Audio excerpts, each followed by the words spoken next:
Brian with Steamburger Studios, and today I'll be showing you how to make this coin pile pickup in Unreal Engine 5.7. So a combination of blueprints, Niagara, custom materials, and a custom mesh made right here in Blender. Alright, we're going to hit Control A to make a new mesh, select cylinder, reduce it down to however many sides you want for your coin. Mine happens to be 8-sided. Shrink it down to good coin size on the height, and move it out of the way. Now we're going to make a plane, bring it up to about 5 units or so, and in edit mode I'm going to use proportional editing to grab the middle vertex and then move it up slightly, kind of making a little hill. So now I'm just going to use loop tools to grab all the edges, turn them into a circle. Then I'm going to grab all the vertices and just randomize them a little bit. It's going to make a nice little pile for our coins to sit on. Now I'm going to go into the modifier tab, look for scatter. This is a new plugin for version 5 of Blender. I highly recommend it. It is using the node system under the hood. Very handy. So just kind of follow along with the values that I'm using, basically just making about 100, 150 coins spread across this shape. And you can see the little mound shape that we make makes a good little pile that should appear on most flat surfaces in our game later on. So it's extremely important that the checkbox for realize instances is checked. That's what makes these shapes real geometry that you can export to FBX. And once it's exported to FBX, you'll be able to easily import it into Unreal, either by saving it directly in your Unreal content directory or by using one of the right-click menus and import from folder. I'm going to do the same thing for the single coin, Alt-G to center that in Blender. Alright, back here in Unreal, I'm just using the import to bring them into to Unreal, just using the default settings. I did notice that the import scale is a little off for these models, so I'm just going to change the offset uniform scale to 0.1. That's what worked for me, and that brings it to the perfect size. And I'm also going to remove collision and save these meshes once again. And here I'm just dragging it in to make sure that it is the right scale for my environment. So we're going to start by making a new material. Just right click and hit new material. Give that a name that makes sense for your project. And this is going to be a default lit using a blend mode of masked. The reason we're using the masked blend mode is because we're going to be using a noise texture to hide portions of the coin pile over time. That'll give it an effect like it's being picked up, or that the coins are disappearing over time. Now I'm just going to multiply a particle color node by a constant color, and I'm just setting some metallic roughness and specular parameters. You can match my parameters, the default values, to get a nice coin shine. And then I'm going to make sure that my default color is somewhere in the grayscale. That'll let me apply that particle color, custom color later on directly from Niagara. So drop a dynamic parameter. The first index, I'm going to name it mask multiply. I'm going to use this to drive the following texture sample of a noise texture. And you can use any noise texture you want. It just needs to be black and white. Things that are black will be fully opaque. Things that are white will be fully transparent. And we're going to basically take that from full black through the noise all the way to full white in order to make the coins look like they're disappearing in different spots over time. And it gives it that kind of neat being picked up over time effect. So again, that default value should be black, so just dropping that all the way down.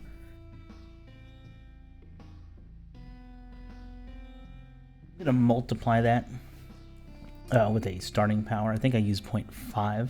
It just helps bring that full opaque from the very beginning before we go to full white later on in Niagara.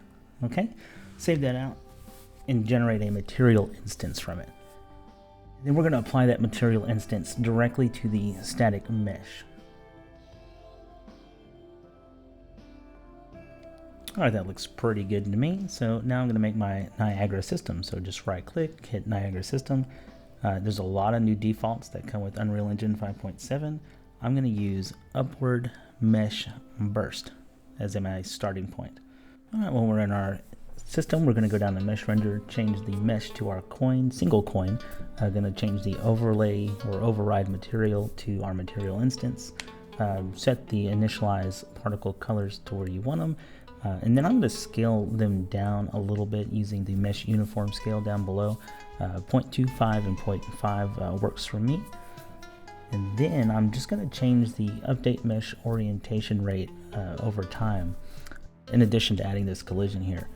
The reason I want to change the update mesh orientation over time, it has a constant rotation rate, and I found that if I switch it to a curve and the final key point on the curve is 0, they will no longer be rotating when they finally settle on the ground, because that doesn't make sense for them to spin forever.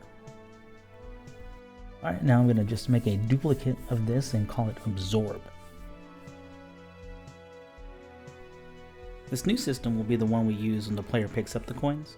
We'll have the coins burst out and up from the pile on the ground, and then they'll be attracted to the player's position over time, given the effect that they are being collected.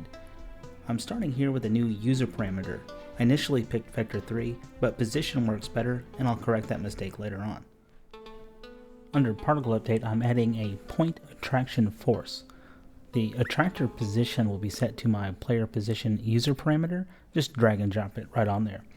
Next, I'll be using copy and paste on the entire emitter to duplicate it 2 more times. We'll change a few parameters on each new stack to give more variety to the coin burst. The first one will be a sphere that goes out in all directions, and the third one will be a hexagon ring approximating a wider pile of coins coming up more slowly just from the ground. And now we're ready to make our blueprint actor. This will be the object the player will interact with and contain the logic for the coin pickup. I'll be showing you a simple setup just for this effect, but if you make this blueprint generic enough with additional variables, perhaps data from structs, this can make a great parent class for all of your item pickups. So I'm going to drop in a static mesh and a sphere collision. I'm going to set the static mesh to my coin pile, and I'm just going to increase the sphere to 2 in order for it to fully encapsulate the pile of coins.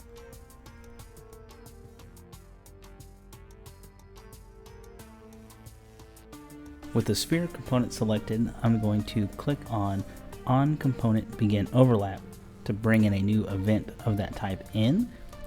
Then from that event, I'm going to drag off other actor pin and get a soft reference. It's called isA, and set that to be my player character.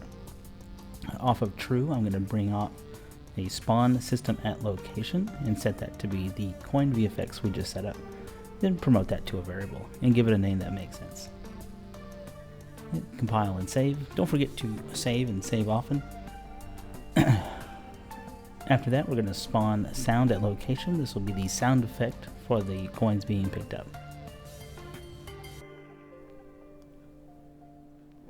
Next, we're going to add a delay, about a second or 2, and then following the delay, we're going to destroy the actor. The reason being is the coins have been picked up, and it no longer needs to exist in the world. And here I'm just showing you, if you put a sequencer node down, you could then branch off and do different logic, such as updating the player inventory with the amount of coins that were picked up, updating the user HUD, that kind of stuff, and that will trigger at the same time and go before the delay. Oh, don't forget to add get actor location and set the spawn system at location to that vector, otherwise it will just spawn in the middle of nowhere. If you think you might be rotating this blueprint actor, you might also set a get actor rotation. That's not going to be necessary for us because I don't plan to rotate this, so I'm just going to leave that pin unpinned. So we've tested things out and everything looks okay, except for the coins didn't keep moving toward the player position. The reason is that we need to update our Niagara user parameter from the blueprint and feed it our player actor position. So let's drag off our system pin and place a set Niagara variable. I added a vector 3, but we'll need to switch this to position for best results later. We also want to grab a reference to our player, so let's promote him to a new variable as well. And we'll drag off from him and get actor location.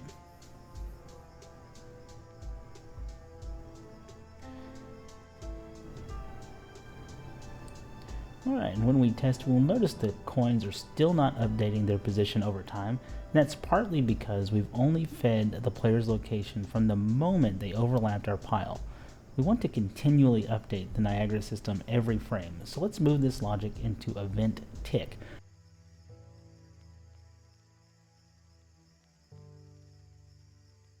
Because tick happens every frame, we don't want to feed data that doesn't exist yet to a system that hasn't been created yet.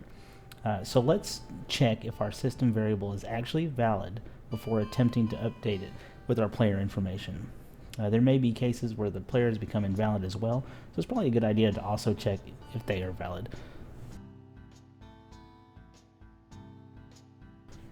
So we tested things out, it's still not working quite the way we need it to, so I think part of the problem is the system itself is spawning too much in the ground, so I'm just going to lift that up by adding 2 units to the Z, and we'll try that again. Okay, so the system is definitely spawning a lot better. We're getting more coins up above the floor of the game. So here I'm figuring out that should probably be using position. You'll see that Unreal is nice enough to warn us of that fact. So I'm just going to convert that user parameter over to position now.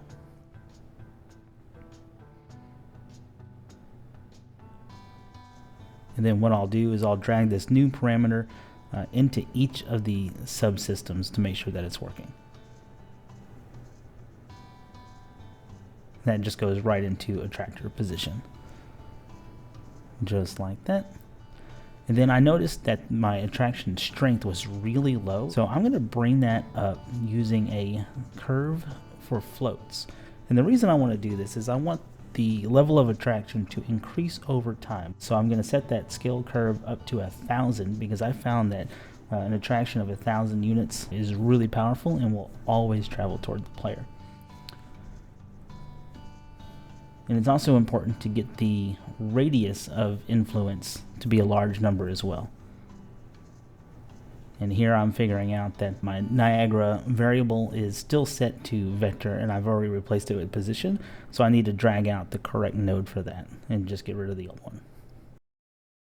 And here you can see I've made a mistake where the variable name in the blueprint I set to player location, but the actual name of the variable is player position. So you'll see that the coins just fly up into space because they're trying to go to the origin 000 and not to the player position.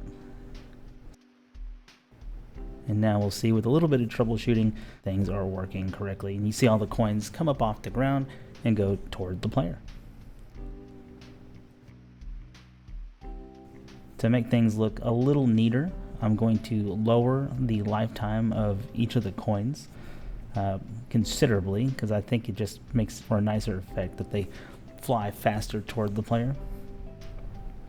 And I'm also going to just tweak the spawn count to make more or less coins in the different elements.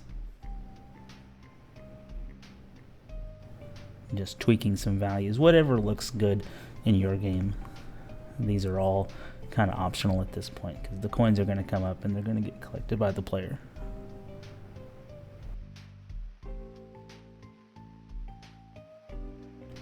Alright, so now we need to address the actual pile of coins on the ground. So I'm going to make another copy of the whole system, but we don't need pretty much any of the particle update stuff. So I'm going to be deleting things like collision, gravity, all that kind of stuff. We just need a single instance of a single shape. So I'm going to change the spawn count down to 1. I'm going to get rid of the shape location, getting rid of velocity, rotation. I just need to initialize a particle at a uniform scale, unset as a matter of fact, just to 1. That way it matches exactly the same shape and rotation of the original pile. And the reason we want to do that is because we want to actually delete the original pile and fully replace it with a special effect. So that way we can apply our special material parameters over time and only impact the particle. Keep everything nice and neat.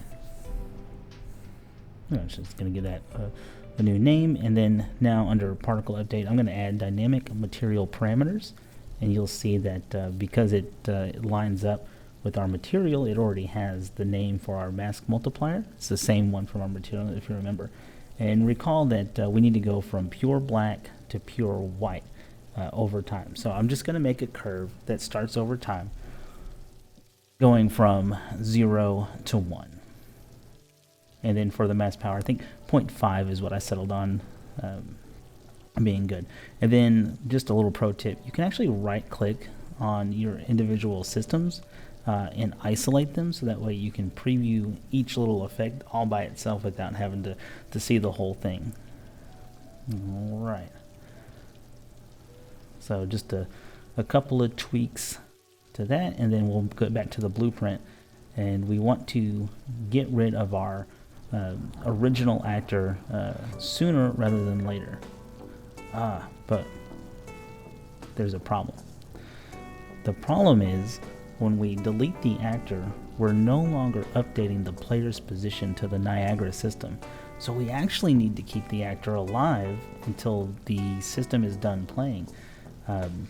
So how do we get rid of the static mesh and the collision of the pile without deleting it? So there's actually a node called set hidden in game, and we're going to use that on the different components. So we'll use one for the sphere, and we'll use one for the static mesh. So I'm just dragging those out there. And for the sphere, I'm setting active to inactive rather than set hidden because it's already hidden. And yeah, there's a little mistake there. I was trying to hide the sphere. What I actually needed to hide was the static mesh. So just make sure you give these things good names, that way you can differentiate them when you're just glancing quickly. So there we go. Coin pile mesh. And then let's take another look. Oh, look at there. The whole effect is looking really good now. At this point, it's just a matter of just tweaking things to see how the effect plays to your liking. Look. Alright, so let's take a look at the sound cues. So I've already got one pre-recorded. Literally, I just took a little jar full of push pins and a little piece of metal, dragged them around the push pins, dropped some of the push pins onto the piece of metal, and just kind of recorded multiple samples of that using Audacity. And then once I had those recorded, I'm gonna bring them into Unreal, and we'll show you that. And just a little bonus, earlier we were talking about making things a little more generic so you can change multiple values from the blueprint, and here I'm just showing you can also use a user parameter to drive color from the blueprint. So if you wanted gold coins instead of silver or whatever color you like, you can actually set the dynamic Niagara user parameter straight from the blueprint. So you see now if the effect coins are all kind of gold and red a little bit. Got multiple coin pile sound effects that I recorded.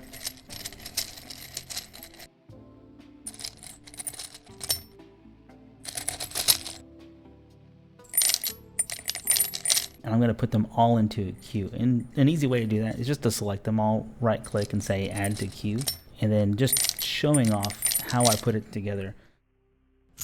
So I added a couple other sound effects that I had, just some belt buckles being clanked around. And then I'm picking them at random using a random node.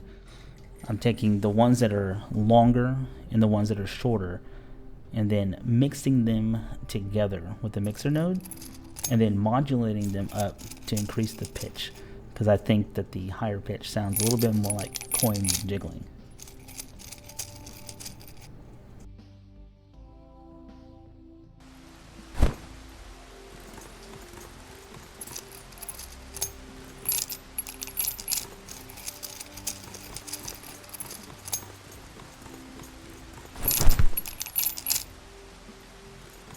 Thanks for tuning in, and be sure to check out our little game, Ultra Mega Dungeon 64. A new multiplayer beta branch is available now for early access adopters over on Steam.